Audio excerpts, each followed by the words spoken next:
ప్రియమైన బావగారికి నమస్తే. నిన్న మీరు పెట్టిన ప్రెస్ మీట్ చూశాను. దానికి కౌంటర్ అని చెప్పట్లేదు, ఎందుకంటే కౌంటర్ ఇవ్వవలసిన టైం వచ్చినప్పుడు మీ స్థాయికి తగిన వారితో నేను కౌంటర్ ఇప్పిస్తాను. ఇక్కడ ఒక చిన్న లాజిక్ మీరు మిస్ అవుతున్నారు.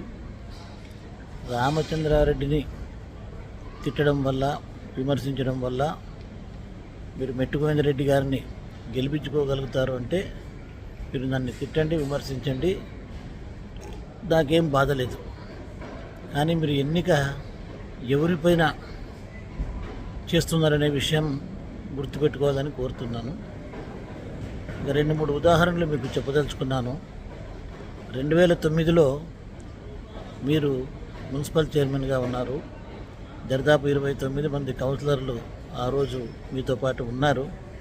ఆ ఎన్నికలో రాయదుర్గం టౌన్ మైనస్, అదేవిధంగా మీరు కౌన్సిలర్గా గెలిచిన వార్డు కూడా మైనస్ అయింది. మరి దానికి పరిస్థితులు ఏంటో మీకు తెలుసు. మున్సిపల్ చైర్మన్ చేనేతలకు ఇస్తామని చెప్పి ఇవ్వలేదని, అందుకోసం కాంగ్రెస్కు వ్యతిరేకం వాళ్ళు, వైసీపీకి వ్యతిరేకమని ఆ రోజు మీలో కొంతమంది చెప్పారు. అది వాస్తవమో కాదో మీకే తెలియాలి. మున్సిపల్ చైర్మన్ పదవి సగం కాలాన్ని చేనేతలకు ఇస్తామని చెప్పిన తర్వాత మీరు పూర్తి కాలం కొనసాగారు. దానికి కారణాలు ఏంటో కూడా ప్రజలు మాట్లాడుకుంటున్నారు, మీకు తెలుసు. ఆ తర్వాత 2012లో మీరు నన్ను విభేదించి జగన్మోహన్ రెడ్డి గారికి వ్యతిరేకంగా, వైఎస్ఆర్ కాంగ్రెస్ పార్టీకి వ్యతిరేకంగా కాంగ్రెస్ పార్టీ తరఫున మీరు ప్రచారం చేశారు. ఆ ఎన్నికలో మీరు ఏ వైపు ఉన్నారో ఆ వైపు మైనస్ అయింది, మీ వార్డు కూడా మైనస్ అయింది. ఆ తర్వాత 2014లో మీరు నా వైపు ఉన్నారు. ఆ ఎన్నికలో మళ్ళీ టౌన్ మైనస్, మీ వార్డు కూడా మైనస్. ఆ తర్వాత 2019లో కూడా నాతో పాటే ఉన్నారు. టౌన్ మైనస్, మీ వార్డు కూడా మైనస్. దీనికి ఎన్నో రకాల కారణాలు ఉండొచ్చు. మిమ్మల్ని ఏం నేను నిందిస్తలేను. ఈరోజు 30 మంది కౌన్సిలర్లు ఉన్నారు. మీరు కూడా మెట్టుగోవిందరెడ్డి గారి వైపు ఉన్నారు.